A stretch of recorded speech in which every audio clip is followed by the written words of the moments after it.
Amables televidentes, arrancó el Telematutino 11, mitad de semana. Como siempre, agradecido de contar con una audiencia de gente tan inteligente. Es un honor. Buenos días a todos. Buenos días, Jacqueline Morel. Hola, Ramón, buenos días. Buenos días, República Dominicana. Qué bueno que es miércoles y comienza Telematutino. Estamos a mitad de semana, 9 de agosto. Qué calor, señores, está haciendo en todo el país. Bueno, hoy... Y eso la llovinita, que ha mejorado un poquito la lluvia. Hoy, como cada día, vamos a hacer un recorrido rapidito por la actualidad. Interesante, muchos temas. Hoy, miércoles. También tenemos la participación de una persona muy querida en el área, bueno, de los medios. Se trata del licenciado Chanel Rosa Chupani, exdirector del Servicio Nacional de Salud y de SENASA, y ahora el hombre quiere ser diputado del PLD. Vamos a ver cómo le va. También en una segunda participación nos acompañará el licenciado José Dolores Jiménez, quien es, Ramón, ¿no será candidato a presidente del Colegio de Abogados? Vamos a ver por qué precandidato. Ajá. Esa es la primera pregunta. ¿Por Exacto. qué precandidato? Entonces ya ustedes saben que la suerte está echada. Aquí estamos. Les invitamos a que nos permitan hacerle compañía en esta hora. Bienvenidos. Bueno, con el caso Halcón, el juez Ramón, ¿cuál es el Rigoberto caso Sena- Halcón? Refresca, porque tantos animales, voladores y de acuáticos, uno se confunde. Pero este es el primero que es volador, todos son acuáticos. Tenemos gavilán. Ah, bueno, sí hay gavilán. Bueno, este es el caso de un grupo de personas vinculadas al Ministerio Público, pero también hay un policía, que tenían una red mafiosa que borraban los expedientes, pero no solamente los expedientes, para los impedimentos de salida. De todo. De narcotraficantes, lavadores, etcétera, etcétera. Violadores, Violadores, de sicarios. Y entonces, bueno, el Ministerio Público detectó, investigó y sometió a 12. Hay 7 fiscales que no han sido mencionados. Entonces el caso está siendo conocido, la medida de coerción, por el juez Rigoberto Sena. Él se reservó para hoy el fallo. Pero ya ¿Pero el fallo de qué? ¿De la medida de de la coerción? medida de coerción. Pero ya sabemos que 7 de 12 cantaron, y cantaron bonito. A esos 7 el Ministerio Público pidió que solo sea prisión domiciliaria. Y los que no cantaron, 18 meses, porque han pedido la declaración compleja del caso, y en esa situación es 18 meses. Ya lo hemos visto con los casos de corrupción. Bueno, vamos a esperar, Ramón y amables televidentes. Este es un caso insólito, pero que ayudará mucho al país. Cómo nos ven y cómo nos vemos nosotros, cómo nos ven de fuera y cómo nos evalúan, pero este es un paso y hay que felicitar, y seguimos diciéndolo porque cuando hay que ser críticos lo somos también, a la Procuraduría General de la República por tener el valor desde el 2022, marzo, están investigando este caso. Así con todas las limitaciones de presupuestaria, de personal, de gente ahí mismo. Ustedes se imaginan, usted tener el caballo de Troya adentro. La iglesia en manos de de Lutero. Lutero. Es decir, los llamados a perseguir el crimen, a investigar el crimen, eran criminales. Óyeme, es que la corrupción aquí ha penetrado. Sí, Ramón, y muchas de las cosas y el que afán también... de hacer dinero rápido, porque no eran centavos que se movían. Ahí la prensa te da detalles de 4 millones. Solo el policía, ese policía que fue de los que colaboró, en algún momento recibió 4 millones de pesos, Jacqueline. O sea, la brega que le da a uno. Juntarse con 100,000. Juntarse con 100,000. Señores. O con $500,000, pero así es. Qué bueno que se está investigando eso y que estos temas se hacen visibles, porque en la medida de que se visibilizan y se actúa en consecuencia, eso obviamente que la no persecución del delito incentiva que se haga.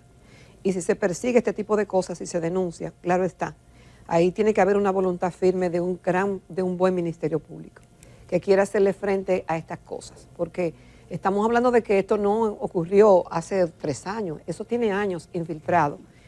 Y hay que tener mucho valor y hay que tener mucha capacidad de análisis para llegar hasta donde se ha llegado en ese sentido, en el caso de la investigación. Y detectar así preciso. Fueron 16.048 expedientes borrados. Claro, el hecho de que 7 implicados cantaran, eso ayuda mucho a fortalecer el expediente. ¿Sí? Por ejemplo, en el caso del policía, que no tengo el nombre, el tipo cantó todo y explicó cómo se movía, cómo era. Claro, también dice el Ministerio Público, y tiene que hacerlo, que también hay que entrarle a los que les borraron el expediente, a los que estén sueltos. Si es que lo encuentra. Si los encuentra, ¿verdad? Porque hay presos que tienen el expediente borrado. Hay presos. Bueno, eso es más complejo, pero obviamente que lo primero es desarticular eso y visibilizarlo y que paguen la consecuencia de eso, de ese gran delito. Jacqueline, si las cosas son como las pintan, República Dominicana en unos años se va a convertir en una potencia petrolera. Resulta que está en el país, o estuvo, el presidente de Guyana. Recordemos, geografía de cuarto curso. Había quinto. Guayana británica, Guayana inglesa y Guayana holandesa. Sí. Entonces la Guayana inglesa es hoy Guyana. Es un país que es como 4 veces el tamaño de República Dominicana y nada más tiene 800,000 habitantes. Un país muy pobre, muy pobre. Pero descubrieron petróleo. Que es lo que yo quiero que pase en Haití. Que pase en Haití. Sí. Y resulta, ¿tú sabes cuánto creció esa economía en el año de la pandemia? 48%. ¿Tú te imaginas? Y 20% el siguiente. Está creciendo a 2 dígitos.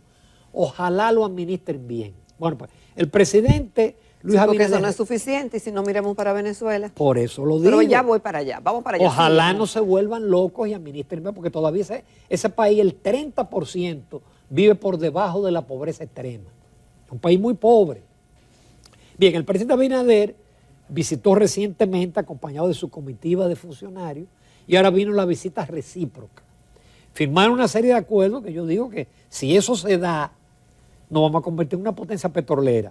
Una refinería en la cual el país va a ser el 51%. Una petroquímica para hacer urea, que es un abono, sí. Sí. En que el país va a ser el 50%. Pero además la posibilidad de que el país explore petróleo en Guyana. Y además de que siembre maíz y sorgo para abastecer. Me va a dar algo malo. Termina rápido. Para abastecer a Guyana y a República Dominicana. No, y convertirnos en un líder en la región. Sí. Señores, oigan esto, una refinería, explotar un bloque de petróleo, establecer una planta petroquímica, producir conjuntamente productos agrícolas, acuerdos que establecen iniciativas trascendentales que buscan garantizar seguridad energética y alimentaria en el país y la región. Perdón, presidente Abinader, nada de eso se va a conseguir. ¿Y el dinero dónde está? Espérate, que no es eso, es que vamos a los antecedentes. Primero estamos en un mundo lleno de incertidumbre, ¿cierto, Ramón? No sabemos mañana lo que va a ocurrir, es decir, y los países actúan obviamente por prioridades. Una de las cosas que menos ha favorecido la crisis haitiana es que el mundo está muy preocupado en su propio problema y en problemas que pueden afectar y cambiar toda la geopolítica y todo el mundo en sentido general. Y lo vemos, no solamente desde la parte humana, desde la parte de geopolítica, de los intereses económicos, los intereses bélicos de todo tipo, Ramón. Entonces, óyeme, nosotros tuvimos una oportunidad. ¿Tú te acuerdas de Petrocaribe? ¿Tú te acuerdas de la refinería? ¿Cómo que se llama la dominicana? Que fue, sí. Tuvimos una alianza. Eso había expectativa de que Venezuela iba a invertir en una verdadera refinería. Porque eso es lo que es una cafetera. Nosotros aquí no tenemos una refinería, refinamos muy poco. Y una de las cosas que se han dicho de que no podemos refinar como se debe, que no tenemos los recursos para hacer una refinería como tal. Y en ese momento, Venezuela, fue PDVSA, Ramón, que compró la otra parte de lo que antes era, es decir, antes era, hace años, era Shell Company. Salieron de Shell y Leonel Fernández en su momento pensó que lo mejor sería una alianza con Venezuela para nosotros lograr el desarrollo en esa área que no habíamos logrado. Y estamos hablando que ahí Venezuela y Chávez estaban en todo su esplendor y tenía Chávez Petrocaribe y tenía la región en sus manos y tenía también el programa del ALBA. Es decir que en otros, no es que seamos pesimistas, en otros escenarios se han anunciado cosas estrambóticas como la que está anunciando el presidente Abinader y como un escenario internacional que no era tan hostil como el de ahora. Voy a decir una que es bueno recordar. En el primer viaje de Hipólito Mejía a Taiwán, el gran titular fue Taiwán instalará una fábrica de ensamblaje de vehículos en República Dominicana. ¿Tú te recuerdas de eso? Todavía estamos esperando los vehículos. Porque ya rompimos relaciones con... Es decir, siempre en los viajes presidenciales o en la visita hay muchísimas promesas. Y yo lo veo difícil, ¿sabes por qué? Porque que ya las grandes petroleras están metidas en Guyana. ¿Te van a dejar meter a la República Dominicana en Guyana? No. No. Ya ahí están metidas las petroleras. O aquí, no sé, tendría que haber un interés muy grande, con reglas de juego muy claras, con una discusión, porque no es verdad que si aquí se quiere hacer una refinería, eso no es así, Ramón, porque hay intereses grandes. No, además, hay quienes importan, quienes venden. ¿Y tú crees que van a dejar que ese negocio se dañe? Pero además, tú sabes lo que cuesta una refinería de petróleo, lo que cuesta una petroquímica. Pero bueno, mira, felicitamos al presidente porque el presidente está haciendo su esfuerzo. No, y los otros lo han hecho, ¿eh? Sí. Y él está creyendo. Y no me cabe dudas de que él va a poner su mejor esfuerzo y voluntad y se empleará a fondo para que esto pudiera ser una realidad. Pero a veces se quieren hacer las cosas. Y yo creo que esa es parte también de la amargura que a veces expresa el presidente de no definirse con el tema de la reelección. Es que ser presidente no es fácil. Gobernar un país con tantos intereses y con una forma ya de gobernar y de esa alianza y de todos los intereses que confluyen, no es fácil. Y eso es un nudo. Hay mucha gente que hoy hay preocupado y que se está encargando desde este momento en desbaratar eso lo más rápido posible, cualquier posibilidad. Pero ellos saben que eso no es... Sí, hay también intereses internacionales. Las petroleras norteamericanas ya están en el terreno. Por eso ya ellos están produciendo en el 19 de 400,000 barriles diarios, están produciendo 700,000. Y eso sigue hacia adelante. Más, se pronostica que en 10 años Guyana va a ser una potencia. Ojalá la comunidad internacional viera a Guyana como receptor de haitianos.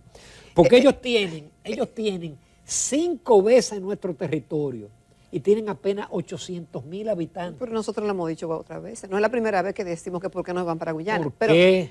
El tema, Ramón, no se hace un puente. Mira, yo te voy a decir algo también. Tampoco es que los recursos económicos, que yo digo que son importantes para todos, son determinantes para el desarrollo de un país. Si esos recursos no son bien administrados, claro que no. Miren cómo está Venezuela. La precariedad que ha hecho que sus ciudadanos hayan tenido que emigrar a otras naciones de mucho menos nivel económico y demás. Otras naciones como Japón, como Singapur, que sin recursos naturales de ningún tipo lograron convertirse en potencias. Es decir, no necesariamente la abundancia de petróleo. Es la administración, básicamente. Depende cómo inviertan eso en otras cosas. Y la atracción de talentos. Ahora, si Guyana ahora que tiene la posibilidad, hay una cabeza o varias cabezas pensantes, vamos a traer talentos. No lo tenemos, vamos a importarlo, pero talentos, Ramón, no cualquiera que se quiera ir a establecer allá, sino talentos. ¿Para qué? Para que aporten. Por eso no quieren haitianos, ni les interesa traer haitianos. Señores, por otro lado hay un debate entre el Ministerio de Educación por un lado y por otro lado lo tuvimos aquí los editores. Los editores, pero yo no estaba en ese momento, yo creo que estaba fuera. Los editores CONEP y EDUCA. Cada cual tiene su argumento. Ahora, ¿qué me resulta a mí sospechoso, Jacqueline? Que los libros se mandaron a imprimir y ayer fue cuando se aprobaron. Entonces, de repente, el ministro en un año, ya él modificó el currículum, ya él tiene nuevos libros que en gran parte van a ser digitales. Tú sabes que ellos explicaron aquí que el tema es también el contenido, porque las editoras se encargaban de hacer ese contenido y luego era aprobado. Ese contenido es producto de muchas cosas, de expertos en la materia, de cómo llevarlo en un lenguaje que se entienda, sencillo, y que sea realmente lo que se necesite y que esté de acuerdo. Entonces, ellos lo están haciendo todo, juez parte de ahí dentro, y además que, según dijeron los editores aquí, que eso llevará en cierta forma a la quiebra a muchas editoras que más de un 45% de sus actividades era justamente la confección, la elaboración de esos libros de texto para el Ministerio de Educación. Lo grave, como te digo, de repente los libros supuestamente duran 4 años. Bueno, pues el ministro ya en el corto tiempo que tiene, ya él elaboró un currículum, ya escribieron los libros. Lo aprobaron. Pero lo aprobaron cuando ya están impresos y supuestamente digitales. Yo me pregunto, ¿los muchachos tienen todos tabletas, internet en su casa y energía eléctrica? No.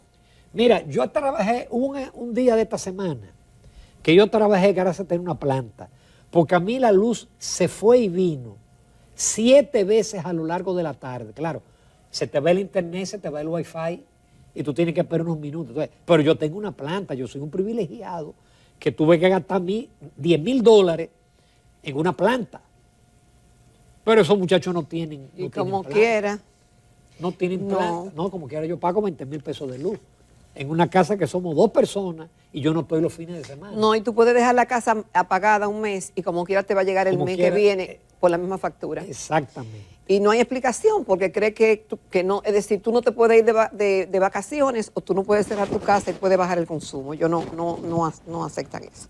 Lo cierto es que esta medida que el ministro de Educación dice que es buena, que pasó todos los filtros que tenía que pasar, pero entidad como Educa, porque yo te voy a decir, bueno, tal vez el CONEP tenga interés, tal vez los libreros tengan intereses, claro, que son legítimos que lo tengan, porque es una industria que estaba establecida y que siempre fue así. Entonces, pero no deja de llamar la atención esto, y además que se está reclamando de que cumpla con todo lo que tiene que ver con la transparencia, y como que ahí hay algunas dudas. Ese caso, tú verás, Ramón, ese caso va a pasar a otro gobierno cuando cambie un gobierno algún día. Y van a votar los libros. Votarán los libros o abrirán un caso, un expediente contra esto. En ese caso, exactamente. Y nuestro 4% del PIB sigue yéndose por el sumidero. Mira, ayer la Embajada de los Estados Unidos debió cerrar. No me diga, debieron dejarla abierta. ¿Por en Haití, y concentrar todo su personal ahí ante el temor de un tiroteo. Yo quiero referirme a unas informaciones que me envió el doctor Juan Miguel Castillo Pantaleón, de un escrito que él hace, donde él llama la atención que la misión de la ONU que tuvo en la frontera declaró textualmente que si se produce un éxodo hay que darle un buen tratamiento humano a los haitianos. O sea, lo que significa la palabra éxodo. Sí. Pero ojo. Es decir, vamos a explicarlo en español, vamos a explicarlo, Ramón.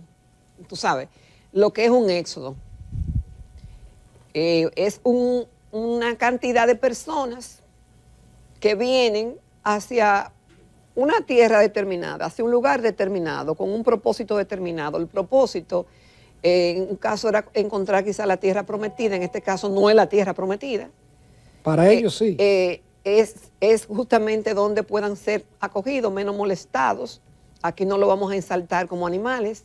Aquí si tienen 10,000 pesos, como dice el listín diario hoy, lo van a dejar entrar por la frontera, tranquilito, pasarán los retenes, no serán detenidos y se insertarán porque los empresarios le van a dar acogida, se instalarán en cualquier lugar sin que las autoridades los saquen, podrán depredar el medio ambiente y lo dejarán que también lo hagan.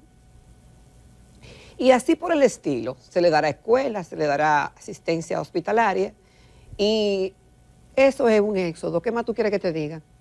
Mira la declaración que me envía Castillo Pantaleón del jefe, del representante de la ONU en el país. Dijo, el jefe de la misión destacó que al lograr el objetivo se logrará una migración controlada y segura. Instó a que el éxodo de ciudadanos haitianos hacia territorio dominicano cumpla con los estándares internacionales de protección de los derechos humanos y dignidad de las personas. El éxodo es uno de los grandes capítulos de la Biblia, el éxodo de los israelitas cuando salen de Egipto. Y están 40 años en el desierto. Pero él nos informa algo grave, Jacqueline. En el gobierno pasado, tú sabes que hay un instituto de migración que siempre ha estado en manos de los prohaitianos. Sí. En el otro gobierno había una señora y ahora en este gobierno está el sociólogo Lozano. Los Estados Unidos pagaron un plan de contingencia para el manejo de flujos masivos migratorios. Y eso explica cómo se va a manejar y la instalación de 5 campos. Me informa Castillo Pantaleón que en algún momento él y un grupo de abogados apelaron ante el Tribunal Superior Administrativo por ese plan y que todas las entidades del gobierno participaron y desde ese momento, eso fue en el 20, la TCA no se ha pronunciado. Ramón, a mí me preocupa, que tú dirás, Jacqueline, la tercera vez que tú hablas de eso, ya cambia el chucho. A mí me preocupa que ese tema, cuando le abordamos al ministro administrativo de la presidencia, sí, él no sabía, vamos a decir que no se quiso referir al caso, pero y si fuera verdad que no sabía de esa misión, todavía más grave. Muy grave. Porque entonces la ONU puede entrar y salir cuando quiera, puede hacer las irrupciones y puede vincularnos con decisiones que ellos dan por hecho. Por eso quiero sacar a colación muy brevemente el editorial del diario de este día, que dice con el título "El torniquete no funciona". Y ahí relata lo que está pasando en la frontera. Ciertamente, ese cordón militar para la protección de la línea fronteriza, una especie de torniquete para yugular del flujo de inmigrantes, no está funcionando con eficacia. Y entonces ahí dice que esas intersectaciones diarias cargadas de indocumentados, no tienen los controles y habla de lo que cuesta. Son 11.000 soldados y esa frontera, la penetración sigue indetenible. Y lo que se repatrian o lo que se devuelven también tiene un costo, Ramón, porque no te creas que eso es un presupuesto, es un dinero que tiene que gastar migración para hacer eso. Que si se hiciera bien el trabajo en la frontera, no hubiera que hacer esas repatriaciones.